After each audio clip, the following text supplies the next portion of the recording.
The inverted tuckover roll. In this video, we'll cover the inverted tuckover roll from the number 6 opposing solo perspective. This is one of the maneuvers where we depart from the airshow profile flown by the current Blue Angels team. Because we're flying Legacy Hornets, we choose to do our tuckover roll inverted, a variation that the team performed only briefly from 1987 to 1990.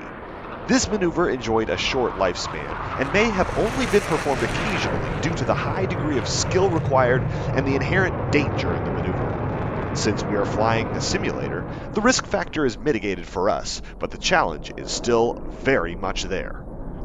We're entering the heavy workload part of the show for the number 6 pilot, and you'll be leading the next few maneuvers. As lead, your job is to fly as smoothly and consistently as you possibly can, because number 5 has a lot to do to make these maneuvers look good. Your contribution is to make sure that you look good, and let number 5 handle the rest. Briefing. This maneuver starts after number 5 rejoins on number 6's right wing following the clear from the vertical pitch. Both jets will transit behind the crowd on the crowd right heading. Once number 5 is in, the section will begin a left-hand turn back towards center point, rolling out between 3.5 and 4 nautical miles from center point and above 500 feet AGL, pointed slightly away from the crowd.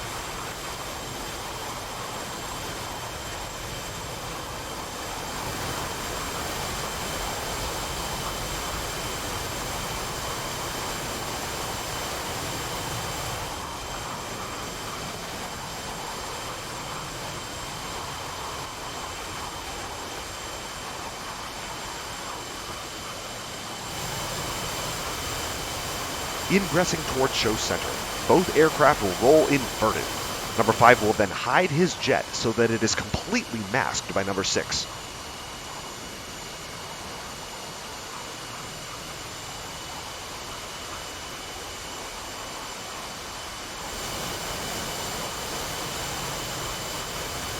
At center point, both aircraft will execute simultaneous right 225-degree rolls, ending in a 45-degree left bank with canopies toward the crowd. After both pilots call clear, lead transfers back to number 5, and both pilots initiate a shallow 10-degree climb. On number 5's call, both pilots roll their aircraft 90 degrees toward each other, onto the knife edge, before rolling wings level and executing a 90-degree clearing turn behind the crowd. The inverted tuckover roll is extremely technical and rewards precision and consistency, especially from the opposing solo pilot. So pay close attention to the details. This is without a doubt the hardest maneuver to get right, and we're still working on perfecting it. Practice will make perfect for this one. So let's dive in. Walkthrough. Welcome once again to the cockpit of the F-18C Hornet DCS world, and today we're walking through the inverted tuckover roll. This is a maneuver that the Legacy Blue Solos specifically like to do, and it's a very rare maneuver in the history of the Blue Angels flight demonstration team. To our knowledge, I think they only did it for 2 seasons, and I don't think they did it the whole season because it's really frickin' hard. It's a tuckover roll, but it is flown inverted. They may also have done it during the A4 era, but I don't know. But at least in the F-18, they only did it for 2 seasons back in the late 80s, early 90s. So it's a kind of rare maneuver, but it's a fun sort of sizzle reel thing to do.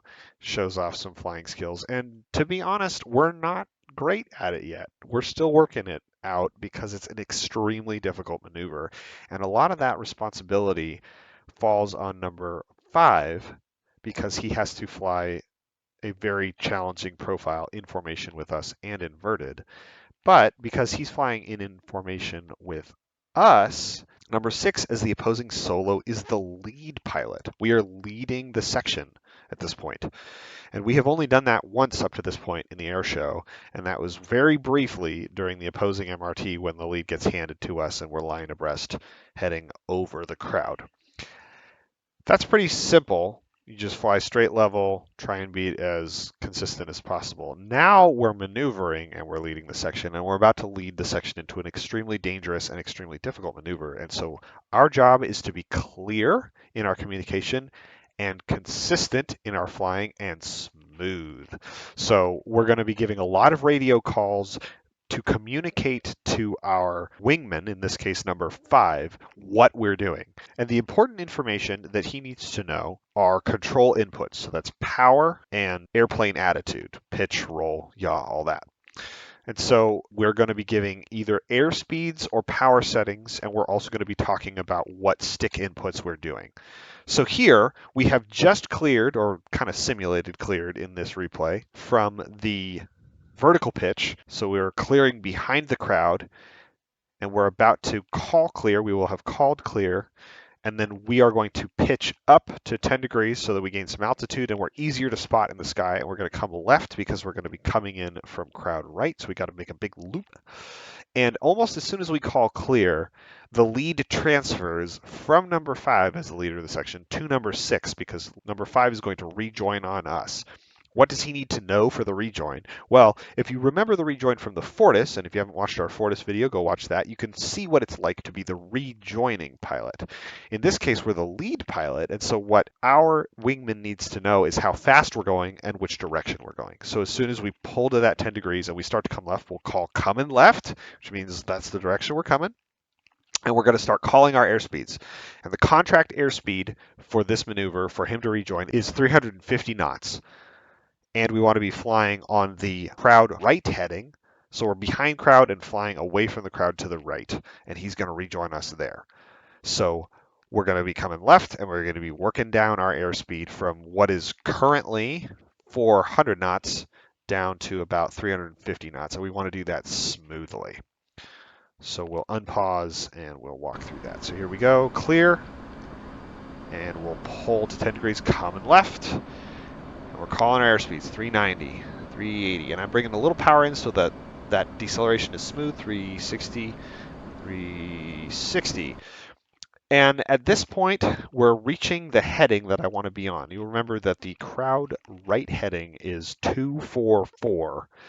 And we are currently flying 264, so we've got 20 degrees to roll out.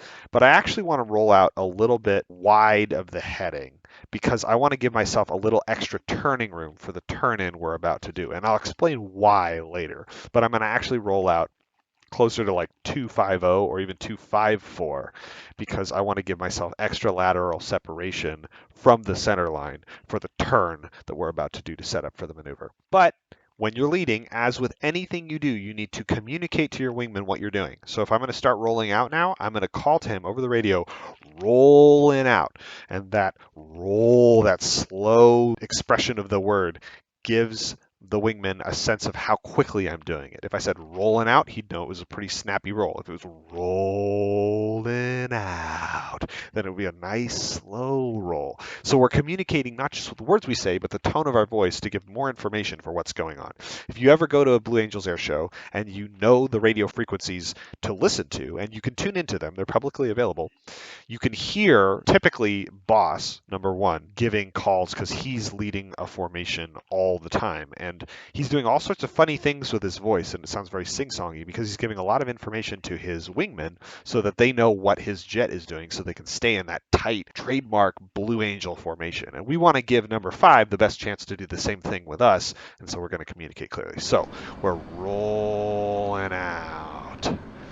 There we are. We're looking for that heading at 250 to 254, somewhere in there. And we're going to little pull to level. And again, that's to communicate to our wingman that we're just pulling the nose up a little bit to gain a little bit more altitude so that we're not losing it as we're heading behind the crowd. All right. Let's see where number 5 is. Oh, there he is. So we've done a pretty good job about flying a smooth profile, and he's done a great job of rejoining, and he's just about to join up on our wing. And so everything is hunky-dory. When number 5 is in, he will call "You've got two" over the radio to let me as the lead know that now have a wingman who's tucked in real close. And that also lets me know that I don't have to give airspeeds anymore, because if he's right up on me, then he can more or less just stay on my wing. And what I need to be telling him now is what I'm doing with my left hand, with the power, the throttle. So instead of saying an airspeed, I will be saying adding power or easing power to let him know what my throttle hand is doing. Looking back here at the front of the cockpit and at the HUD, we're flying on the heading that I want, giving ourselves a little bit of lateral separation from the center line here. So we're kind of flying this direction, give us more space. We're going to be flying 350 knots, so we're doing 350, which is great. And then you can see we're 2.5 miles from center point. And we want to turn in between 3.5 and 4 miles. And the closer to 4 miles we can get it, the more time we're going to have coming in for the maneuver to set that up. So I like to turn in between 3.8. But until we get there, we need to let the rest of the show know what we're doing. And so we would call over the main show frequency. Solos are behind the crowd setting up the inverted tuckover roll. So let's everybody know what we're about to do. And then number 5, who's now the wingman, would respond with his call sign and might repeat inverted tuckover roll or something like that. So we're looking to turn in. We're going to come left, and it's a pretty easy left at 3.8 to 4 miles. And as we turn, we're going to want to bring in pull, and everything we want to do, it needs to be so smooth and so consistent so that number 5 can stay tucked in good formation all the way around the turn. Normally, the solos don't have to worry about formation as much unless they're flying with the diamond. But in this maneuver, it helps because number 5 is going to have to do a very challenging thing, which is put his jet behind our jet, number 6's jet, so that it is covered up by number 6, so that it looks like it's just one jet. And then when the maneuver actually begins and the full aerobatic roll that's going to happen, then suddenly there appears to be 2 jets, and it's a really cool effect from the crowd's perspective. But it's an extremely difficult thing to do, and so we want to help number 5 do that by flying as smoothly and consistently as we can. The other thing that we want to do is we want to put 5 in a flight regime, a speed regime, that allows him the extra room he needs to maneuver and get the jet in the right spot in the sky. And the best speed that we've found for that is right around 380 knots. So as we come around the corner and we make the turn, we're going to be looking to increase our speed to about 380 knots by the time we roll out pointing towards center point. So let's watch how that goes. Come to 3 miles, and then I'd call solos behind the crowd setting up the inverted tuckover roll. Then we get number 5's call sign, and then we're approaching our point for turn in. And I'd call coming left, and then see a real easy turn. And then as the attitude indicator begins to fall, it's saying a little pull, adding power to indicate that I'm increasing throttle position. And then as I turn, I might say a little more pull to increase our turn rate. And then right around the point when you see on the HUD this indicator which points towards our target waypoint, which is center point, and gives us a number that counts down from 90, that means that you're within 90 degrees of nose on to your target waypoint. That tells me I'm 90 degrees away from being pointed at center point. It's at that point that I know I'm at the 90 and I want to be looking over my shoulder. I want to be sighting the airfield as best I can. We have the helmet mounted display to help us do this because DCS doesn't have the full fidelity that our Mark 1 eyeballs do. And that's not being shown in this replay right now, but when I unpause it, it will appear. But I also know from having flown this quite a bit recently that center point is kind of right over here. So I'm looking for that, and I'm trying to set up the right angle to come in. Now, you'd think that what I want to do is I want to bring the formation around so that we're flying right along the center line headed towards center point so that the maneuver happens right on the center line. But that's actually not what we want to do for this maneuver. The maneuver itself requires us to do an aileron roll to the left, which means that our heading will naturally adjust left. And so what we're going to do is we're going to actually set up just a little bit shallow of the center line angle so that by the time we do that aileron roll, we'll be flying directly crowd left, and then we can do a standard clear. So I'm actually looking to pull a little harder so that we've got that shallower angle. And then I'm also, because of that left aileron roll, in order to establish inverted flight, which we're going to do, and then during the actual maneuver itself inside the show box, I'm going to actually set up pointing my nose just a little bit to the right of center point to account for that roll. So you'll see that as we're rolling out. So I'm looking over my shoulder, sighting the airfield. It's over there, and then we're just going to bring it into the HUD real smoothly, trying not to do anything surprising to number 5. Right around here, I'm going to ease the pull and roll in out. And I'm looking to roll out so that you can see here, I'm just pointed slightly to the right of center point. And then as the nose naturally climbs, because I've still just got a little bit of pull on my stick, I'm going to call up we go, which lets number 5 know that we're going to start to climb. Now, why are we climbing? Because we're about to try to roll inverted.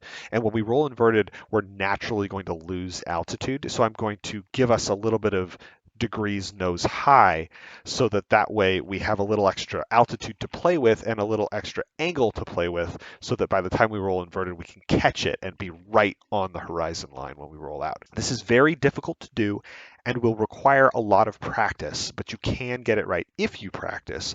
And what you are aiming for is consistency. You want to be able to roll inverted, peg it wings level right on the horizon inverted as consistently as possible, because that will help number 5, because he has to do something very difficult, which is fly in formation with you, hide his jet from the crowd, and he has to do that all upside down. And when I roll, before I roll, just like number 5 does for all the other maneuvers, we're going to call ready, hit it, which gives him warning that the maneuver is coming and knows when we're going to roll, because he needs to roll inverted at the same time we do so that it catches it, so that way he can stay in position with us.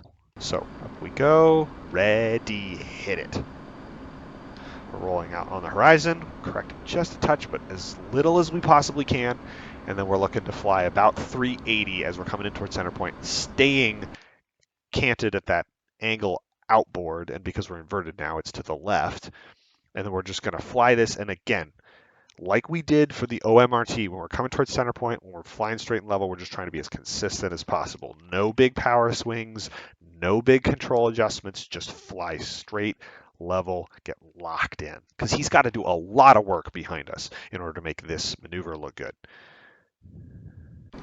Okay, so we're coming in 2 miles. We're not calling distances. He's just doing his job back there. We're trying to fly as consistently as possible. And then right about the 1 mile mark, we're going to start to introduce a little bit of push. And remember, the radio call for that is a little bit of drive, because the word push sounds like the word pull, and we don't want to confuse those two. So we'd say a little drive, which indicates that push. And we're going to push about 3 to 4 degrees nose high by the time we get to center point. And then on center point, again, ready, hit it. And that hit it calls for a left 245 degree roll, which will put us at a 45 degree angle, our left wing down. So we're kind of showing our plan form to the crowd. And if we do it right, if number 5 is in the spot he needs to be in, and I've flown the profile smoothly and consistently, it will look like we are line abreast at a 45 degree angle, spread out there before the crowd. It's very hard, but it looks so good when it's right. So a little drive. There's that push. Ready, hit it. Roll to the 45. And as soon as we hit the 45, we're going to call clear, which means we've completed our aerobatic maneuver and we are clear. And number 5 will also call clear. And then now we can look and see if we can see him, because lead is now going to change from us to number 5. So let's see if we can see him. Boom, there he is. He should be right over our right shoulder and just about at the canopy rail. So he did a great job on this pass, and he is right where he is supposed to be. And now we basically fly visually with number 5. What's going to happen next is he's going to call us to roll out. So he'll call ready, hit it, or roll out, which we will snap to wings level, and then he will call for a pull to 10 degrees. He can adjust how many degrees depending on timing and atmospheric conditions, but 10 degrees is a contract. Pull to 10 degrees, and we try to match his pull rate. And then he will call ready, hit it, and we'll roll to the knife edge toward him. It's like we're kind of tipping our hat to the other solo pilot. And then we will roll again.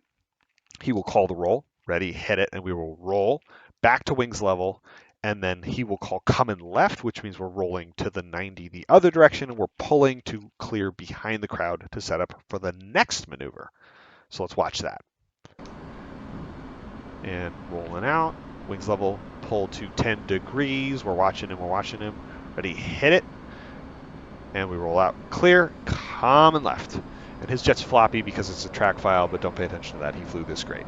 And then right around now, I would call ease in the pull and rolling out because the lead has passed back to number 6, back to the opposing solo, to us. And we are now leading the formation again for the next maneuver. The next maneuver is the section high alpha, and again, we are the lead, but we will talk through the details of that in the next video. When we fly this maneuver, all the work is being done by number 5, but you have to be consistent, and it is very difficult. It requires a lot of focus and a lot of precision and a lot of practice. This is one of the hardest maneuvers to do, and it looks so cool, and it's so rare. Very few pilots in DCS could pull this off with any degree of precision. So if you can do this, you're among a very privileged class of individuals, and I encourage you to put in the work to get this right because it is damn cool. Demo. Let's take a look at an example of the inverted tuckover roll from that Blue Airshow we filmed a few months ago. Notice how I'm flying in a very smooth and controlled manner in order to give Chariot the best chance of staying in close formation throughout the maneuver. Also note that we've continued to develop this profile since we filmed that show, and there are some changes to how this is being flown compared to what we taught you in the walkthrough. Lastly, watch as I fall out and am too low and too close on the clear, so that we have quite a dangerous left-hand brake turn behind crowd at the end. Adding power, and we're coming left for the inverted tuckover roll. Coming further left comes the pull, a little more pull.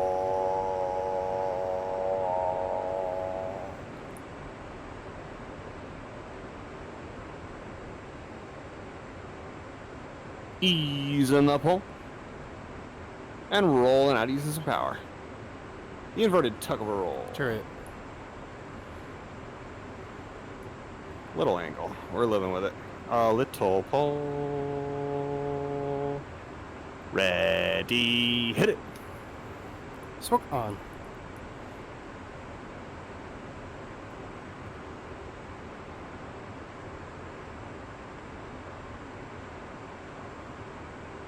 A little drive.